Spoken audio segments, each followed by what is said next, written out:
Hello and welcome to another video. So I'm here opening the vlog up for the Path of Daggers, the 8th book in the Wheel of Time series. Super wild. I mean, like barely halfway through the whole series. I've said that in like every single one of my last 2 or 3 videos, but it still blows my mind. And at the same time, like I'm almost over the halfway point, and when I think about what it will be like to have finished the Wheel of Time, I'm like, what will I do with my life? I have no idea. But there's still quite a ways until that's an issue. So for now, I'm here to talk about the Path of Daggers. So like usual, I like to start by taking a look at the edition itself. So this is from one of the box sets, the relatively new printing of the mass market paperback editions. And this one is nice because it is this like dark purple in the background and then a champagne gold embossing on the font of the front, and then there's just the title on the side. It's a fairly thin book relative to, you know, other books. As far as the Wheel of Time goes, this is one of the shorter books, and so as a result, I'm probably about a hair over a fourth of the way done with this one right now. That being said, this particular edition doesn't have too much wear on it because I haven't been reading directly from it a lot. I've been reading primarily from an ebook that I loaned from my library. So that's been easier for me to read from recently, and my boyfriend doesn't own his copy. He doesn't know where it is right now. So we needed to get another copy for him to read from. Found it at the library, and it was just easier for me to read that as well. So I haven't used this particular edition very often, but I do like having it as part of my collection. Before we talk about the plot of the Path of Daggers, I left out just the biggest plot point in A Crown of Swords. Like the biggest cliffhanger of all the things that have happened so far in any of these books that I've read. Just, oh my god. At the end of A Crown of Swords, the Shan-Chan attack Abu Dar, and Matt gets caught in the rubble, and we don't know what happened to him. Like, what? And it's still a third of the way through the Path of Daggers. Nothing. I mean, I would be really surprised if he was just there and he was just dead and we'll never hear from him again. But it was so shocking. And that was just where it ends. A building or something fell onto him. And then I forgot to say this in my last vlog, which I don't know how I managed that. But oh my god. I can't. And I really grew to like Matt in A Crown of Swords. I feel like he annoyed me a lot in the first 2 or 3 books, and then I was fairly indifferent to him. But then I grew to really like him in A Crown of Swords. I don't know, I kind of found him to be whiny in the first few books, whiny and immature, and he has kind of grown out of that a bit. My hatred of Lane and Nynaeve and the way they treat him has made me very Team Matt, so that also has put him in my favor because he's in opposition to them and I hate them. So all that's to say, I'm sad he's now trapped under some rubble, and if I'm remembering correctly, my boyfriend said that he's not in this book at all. So I don't know when or if I'll ever hear from Matt again. And yeah. So I got that out of the way. In the Path of Daggers, not that much has happened. Basically, we spent some time with Elaine and Nynaeve and the kin and a handful of Aes Sedai. They had to flee Abu Dar right after using the Bowl. So they found the Bowl of the Winds. This book basically opens with them using the Bowl of the Winds, and there's this light, and Satan and Seda are both channeled and magic, and we don't really know what the effects of the Bowl of the Wind are going to be yet. There was just this light, and then boom, it was over. So I don't know what's happening, but then they were able to see from like a hill or an island or a farm or someplace that they had traveled to use the bowl undisturbed. They saw that the Shan-Chan had started to attack Abu Dar, and so they had to flee. I don't know where they're heading right now. I forget. I think they're heading towards Camelin because Elaine wants to take her throne. I think they were starting to head towards Camelin last time we saw them. And that was basically it. There was like, oh my god, there was a sequence, a chapter where they are going from Ebudar and they're traveling towards this farm place that they are trying to get to use the bowl. And it's Elaine narrating, and she's talking about how as they are going, all the different squabbles that are happening between various people in this party, like so-and-so's angry at so-and-so, and then Elaine went to go talk to someone else who was angry at another person, and like all these little tensions were going on within the group that she was traveling with. And it felt like it lasted years. Like, I thought this was a long journey, like that she had been traveling with these people for a day, maybe 2 days. And then at the start of the next chapter, she's like, all right, so 2 hours later, they made it to the farm. And I was like, this has been a 2-hour trip, because reading that took years off my life. So that was interesting. I don't like any of the characters. I don't like any of the characters that are currently with Elaine and Nave, particularly themselves. So those chapters are just hard for me, because not long passes before I get really irritated at something. I miss Rand. I haven't seen any Rand in 228 pages. I don't know what he's up to.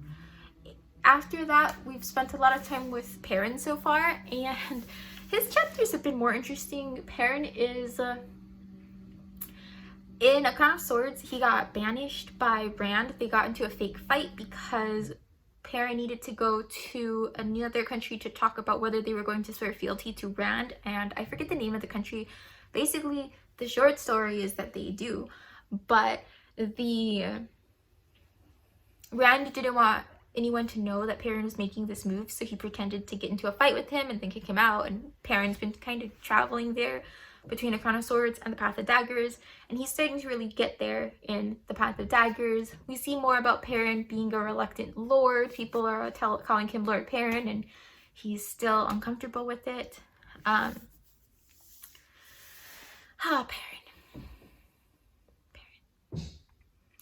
We get Elias.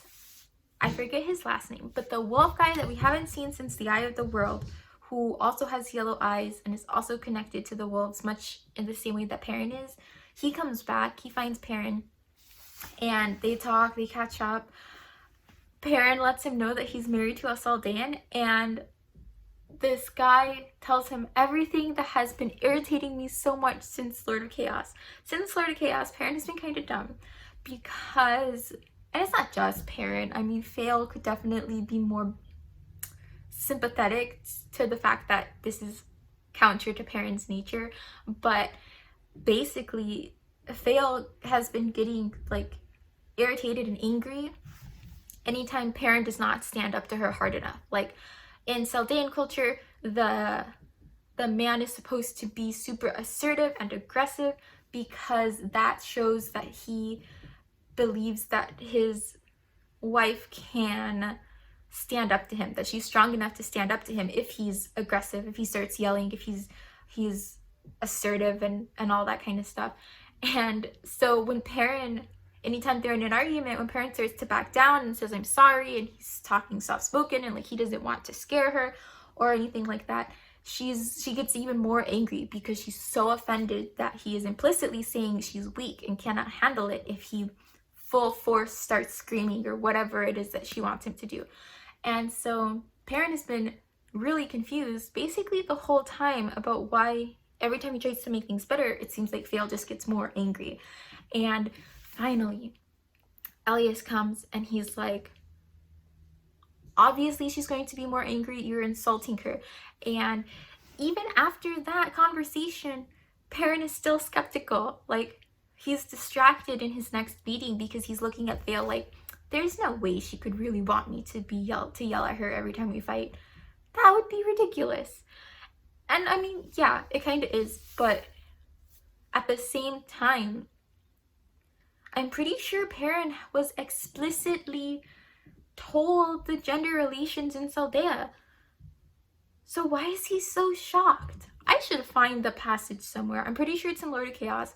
Like, when he meets Vale's parents, he learns exactly what that gender dynamics are in Saldean. So I don't know why he's surprised, and it irritates me, but it's out in the open, and so hopefully he can stop being so confused about it, because it was just so frustrating. And I feel like that's it. That's all that's happened so far. This is like a short segment, but I don't have many other thoughts, and I don't know that we've seen. Oh, last perspective that we have seen. Morghese is now traveling with Perrin, and that is hilarious because he doesn't know that it's her, and it's so funny. I mean, when he first sees her, he remarks how this traveling woman looks super regal and she's holding herself like a queen, and she is a queen, which makes it super, super funny. But he doesn't know what she looks like, and she's traveling under a false name, so sometime I assume it will come out that the queen is traveling with him, but that's not something that I've learned yet. And I believe that was basically it. That's all I got. Quick summary. I don't know what I'm expecting for the rest of the book. I'm not expecting Matt to really come back.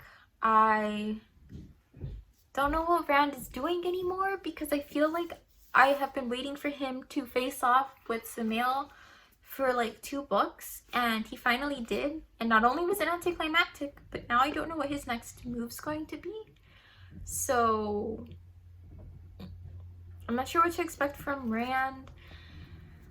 Perrin has already gotten the Oath of Fealty he went off to get, so I don't know what he's going to do next. And Egwene, haven't seen her in decades. I don't know what she's up to. I'm always so confused. I feel like The Wheel of Time is this book series where even as things happen, if I can understand why they make sense, like how the characters got there, before it happens, I have no idea. It's like,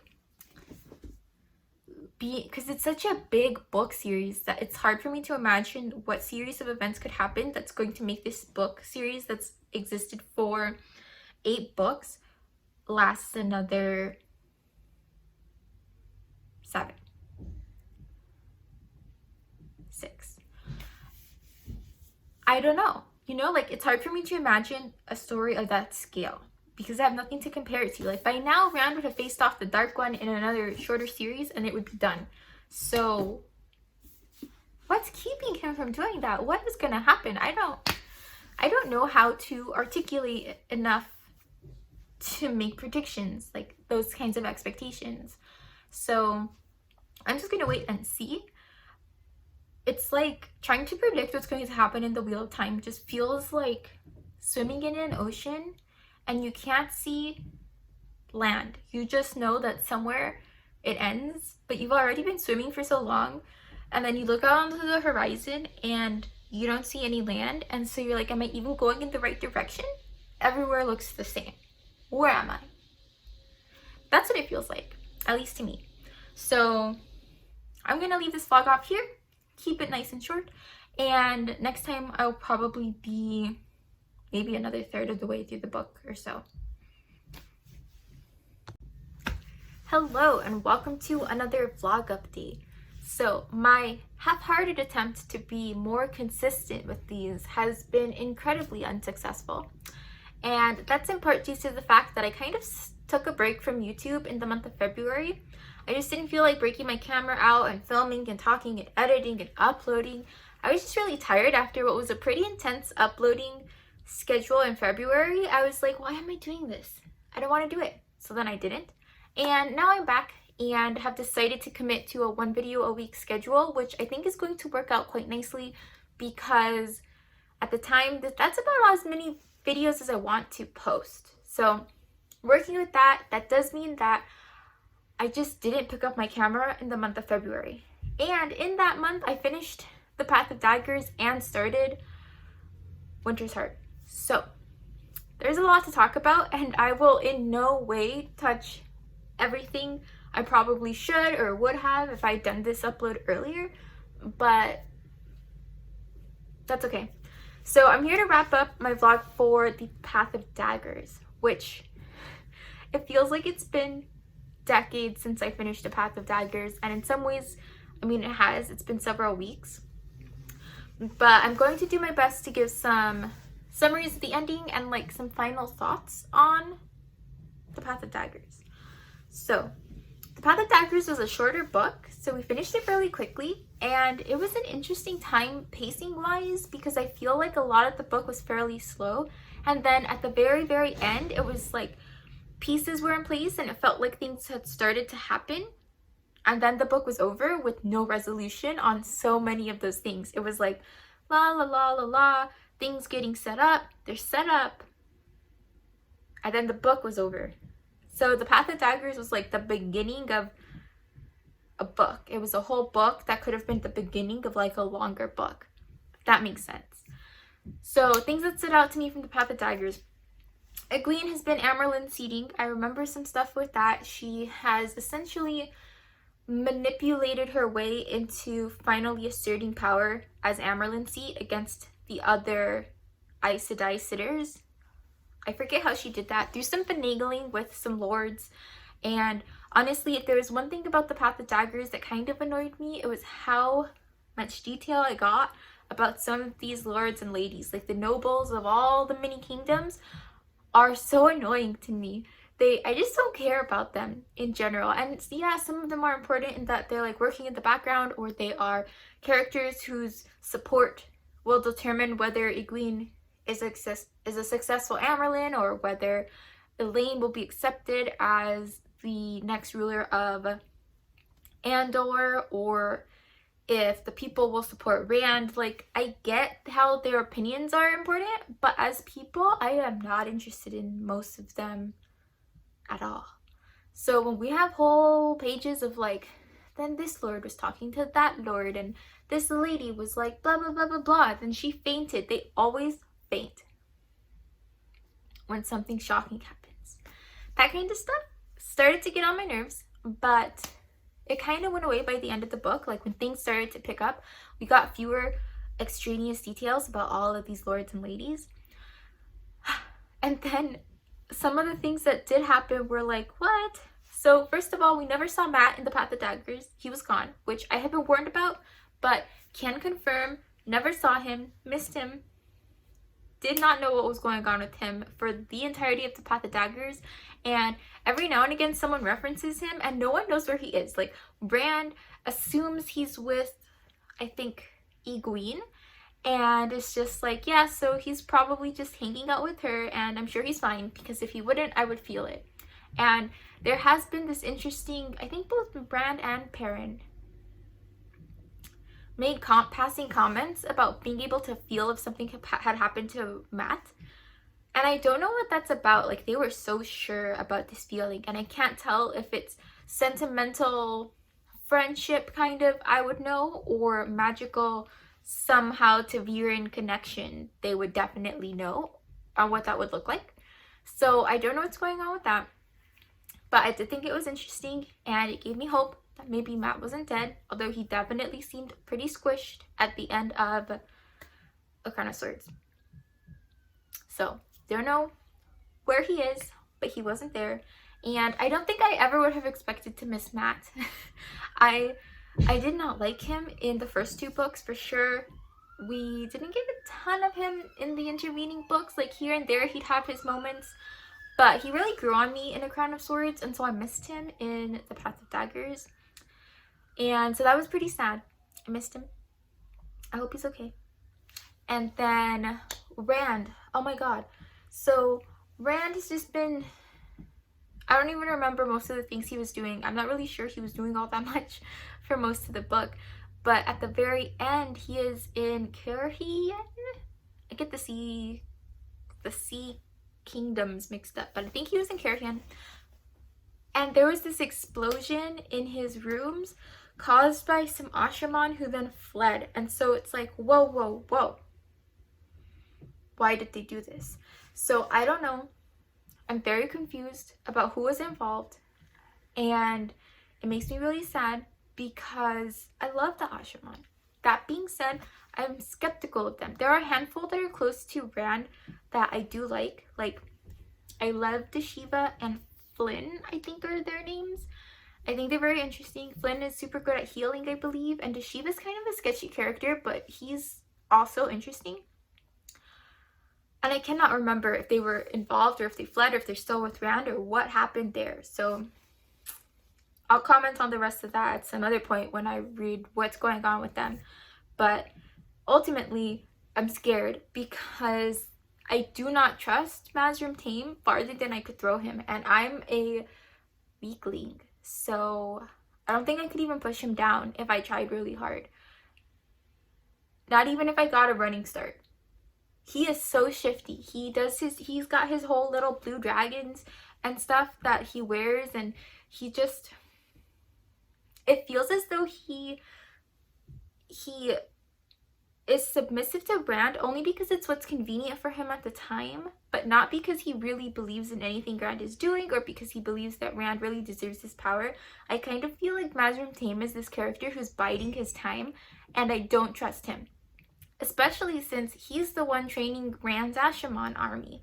So here you've got this guy who's super shifty, loyalties are skeptical, and he is building an army. And yeah, this army is technically for Rand and technically is supposed to be loyal to him, but Rand doesn't get much face time with him. I'm pretty sure I've said this before. Rand doesn't get enough face time with his army. So like, there's no real reason why they should be loyal to him.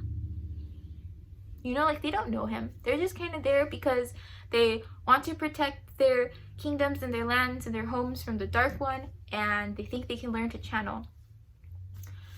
But very few of them are there because they know Rand or anything about Rand specifically.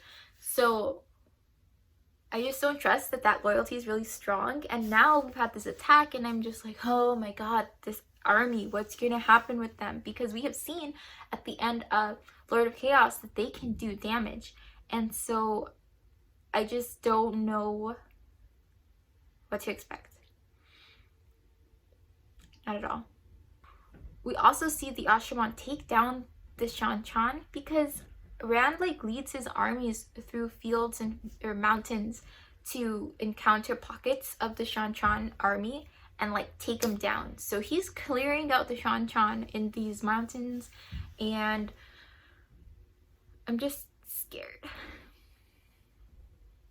So when we leave Rand at the end of the Path of Daggers, I believe that this attack has just happened and he is going to, he's just leaving. He's trying to hide. He doesn't want people to know at the time if he has survived or not. He wants to leave that ambiguous. He just falls off the map.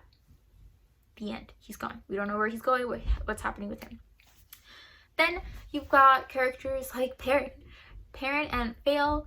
They have been doing something for Rand. They were trying to establish some kind of alliance with a queen of something somewhere for Rand, and they've been doing it super undercover. That way before in, I think it was A Crown of Swords, they kind of set this up. Rand pretends to banish Perrin so that it appears as though Perrin is just kind of wandering on his own and is not doing something for Rand, even though they are working together. And in this book, we kind of see him start to form that alliance. He's pretty successful, I believe. And then the Shido Ale. These, oh my god, I could never believe that the Shido Ale would still be such a pain, just a thorn in my side, even after Couladin. Like, when Couladin died in the Fires of Heaven, I thought that he was just gone and the Shido Ale would just wither away, like they disband or something. No, there's still a problem. They're being led by Couladin's wife, Savannah, and she is so annoying. Oh my god, I don't like her. She just wants power. And I really just do not empathize with a I just want power for power's sake kind of villain. It's super annoying to me. And so, I don't like her. And the Perrin is off. He's doing something. Oh yeah, he's trying to deal with Maisma. So Maisma has established himself as a prophet of the Lord Dragon, but he's kind of gotten pretty corrupted with his power, and so he is doing a lot of sketchy stuff. And Perrin is going to go get him to stop, as well as get him to speak to Rand, because Rand is like, he's over here doing all of this stuff in my name and it doesn't sound like he's doing some great stuff, so we need to talk. And so Perrin goes off to be like his intermediary. So Perrin goes off to meet with him and leaves Fael back with their camp and their army or whatever. Anyway, they get attacked by the Shido Ale and Fael gets taken. And I think at the end of the Path of Daggers, Elaine finally got back to Caemlyn. She has been like heading there for forever. And just there's always something else she has to do before she can go deal with this kingdom that is technically hers. Anyway, I think she finally gets there. And so by the end of the Path of Daggers, all these pieces are set. I forgot where I was. My camera ran out of battery. Not battery. My cell phone ran out of storage space. Anyway, all these pieces are set by the end of the Path of Daggers, and I can't say that much without giving away stuff because I know too much now. I'm more than halfway through Winter's Heart, and this is where it ends. So in summary, the Path of Daggers was pretty good. I mean, it didn't change my life. I wasn't super invested in anything in particular until the very end, and then it was over. But at the same time, it wasn't terrible to read, you know, like I didn't find myself getting painfully bored or anything like that at any point. I just wasn't. I also, on the other side, wasn't super excited. So I think I rated it like 3 stars or something. But that's the Path of Daggers. Finally done with this video. And yeah, working still to have more regular uploads. I don't know. It's been the past like 2 or 3 videos that have been particularly sporadic. So it is what it is. Work, life, etc. But if you have made it this far, thank you so much for watching, and I hope to see you next time. Bye.